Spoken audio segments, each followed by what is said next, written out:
মোথাবাড়ি কাণ্ডের প্রতিবাদে কাঁথিতে শুভেন্দুর মিছিল। হাইকোর্টের অনুমতি নিয়ে মিছিল শুভেন্দুর। মিছিল থেকে হিন্দুত্ব বাঁচানোর লড়াই শুভেন্দুর। উঠল মুখ্যমন্ত্রীকে গ্রেফতারির দাবি।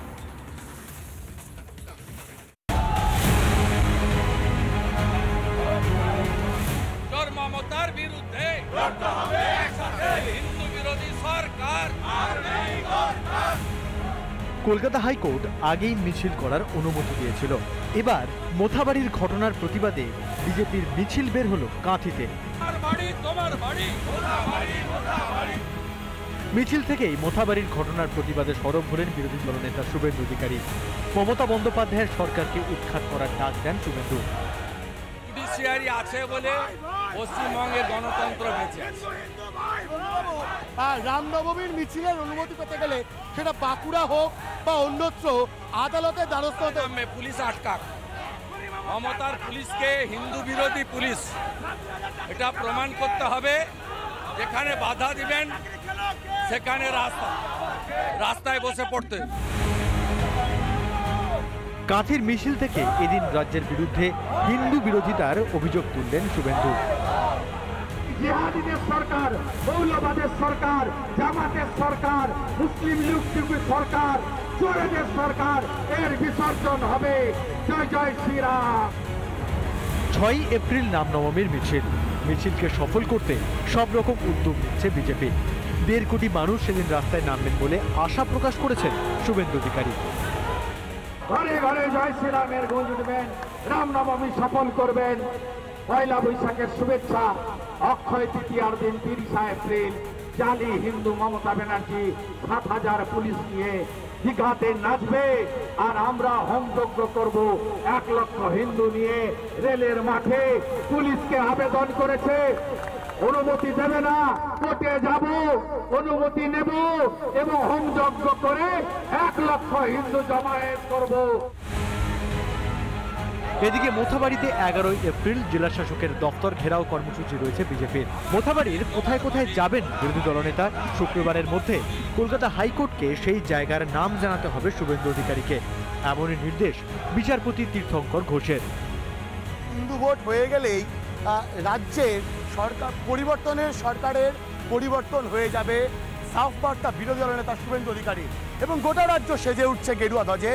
সেই ছবিটাই ধরা পড়লো রিপাবলিক বাংলার ক্যামেরায়। ভিডিওর দেবব্রত বসুর সঙ্গে ভাস্কর বসু, রিপাবলিক বাংলা, পূর্ব মেদিনীপুর।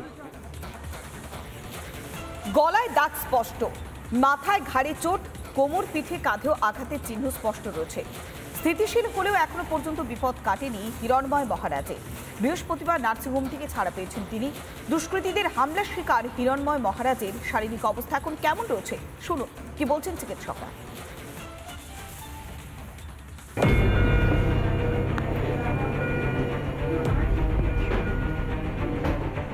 ধর্মের পথ দেখানো সাধুকে এভাবে মারধর?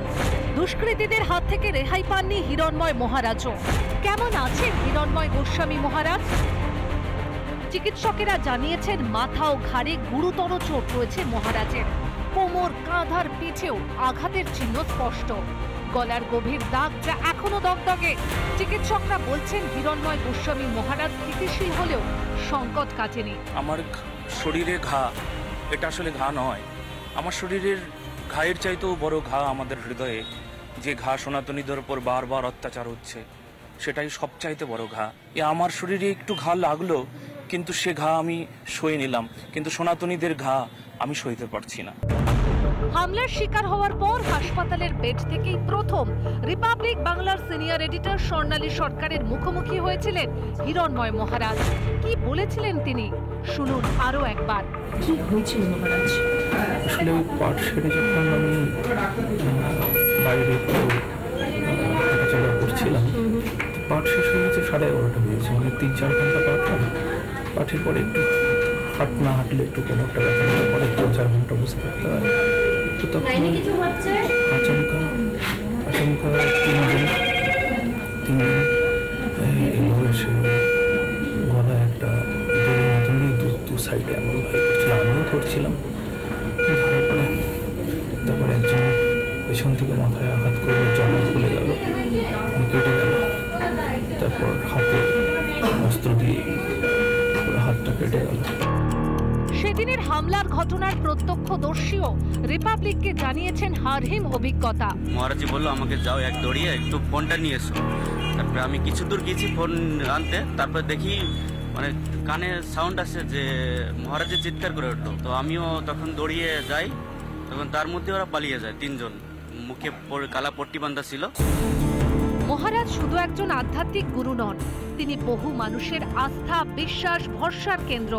তাই এই হামলার ধাক্কা শুধু তার নয়, তার অনুসারী ভক্তদের মনেও আঘাত দিয়েছে। হিন্দু সমাজকে এখন একজোট হতে হবে, একজোট না হলে সাধু সামন্তদের কোনো হবে না, অস্তিত্ব থাকবে না। কিন্তু হামলার মূলচক্রী কারা?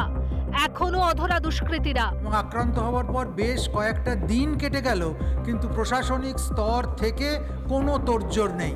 একজন দুষ্কৃতীও ধরা পড়ল না, একজনের প্রতিও কোনো রকম এফআইআর ইত্যাদি কিছু দায়ের করা হলো না। এটাতে আমরা হতবাক হয়ে যাচ্ছি। পশ্চিমবঙ্গের সাধারণ মানুষের জীবন বিপন্ন অনেক দিন আগেই হয়েছে, সনাতনীদের জীবন বিপন্ন অনেক আগে হয়েছে, এখন হিন্দু সন্ন্যাসীরা পর্যন্ত আক্রান্ত হচ্ছে। হিরণময় মহারাজ সুস্থ হয়ে উঠবেন, এই আশাতেই দিন গুনছে ভক্তরা। কিন্তু দুষ্কৃতীদের গ্রেপ্তার কবে? তদন্তের গতি প্রকৃতি কি? কেন সব জেনেও নীরব প্রশাসন? রিপাবলিক বাংলা। চাকরি বাতিলের দিনই বিকাশ ভবনের সামনে চাকরির দাবিতে ধুন্ধুমার কাণ্ড। 2022-এ টেট উত্তীর্ণদের দাবি যত তাড়াতাড়ি সম্ভব নিয়োগ চাই। পুলিশের সঙ্গে ধস্তাধস্তিতে কার্যত রণক্ষেত্রে চেহারা নিল বিকাশ ভবন চত্বর।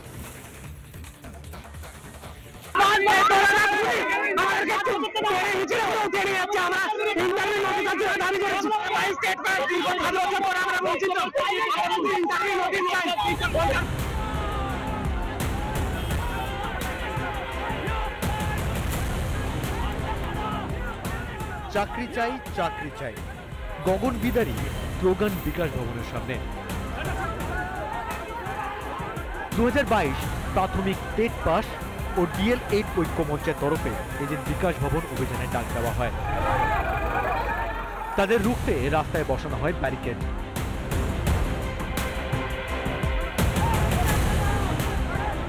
পাশাপাশি বিক্ষোভ সামাল দিতে মোতায়েন করা হয় প্রচুর পুলিশ। পুলিশি বাধা পেয়ে রাস্তাতে বসে প্রতিবাদ জানান টেট উত্তীর্ণরা।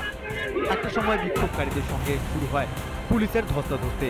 ধুন্ধুমার পরিস্থিতি তৈরি হয় বিকাশ ভবন চত্বরে। বিধাননগর পুলিশ তাদেরকে আটক করে এবং চাকরি প্রার্থীদের দাবি যে 50,000 শূন্য পদ রয়েছে, সেখানে অবিলম্বে নিয়োগ করতে হবে। শিক্ষাক্ষেত্রে এই টালমাটাল পরিস্থিতি কতদিন চলবে? হয়তো উত্তর নেই সরকারের কাছেও। রিপাবলিক বাংলা। নানা ধরনের কন্টেন্ট দেখার জন্য লাইক করুন, শেয়ার করুন আমাদের ফেসবুক পেজ, সাবস্ক্রাইব করুন আমাদের ইউটিউব চ্যানেল। পাশাপাশি অন্যান্য ব্রেকিং নিউজের জন্য অবশ্যই চোখ রাখুন রিপাবলিক বাংলায়।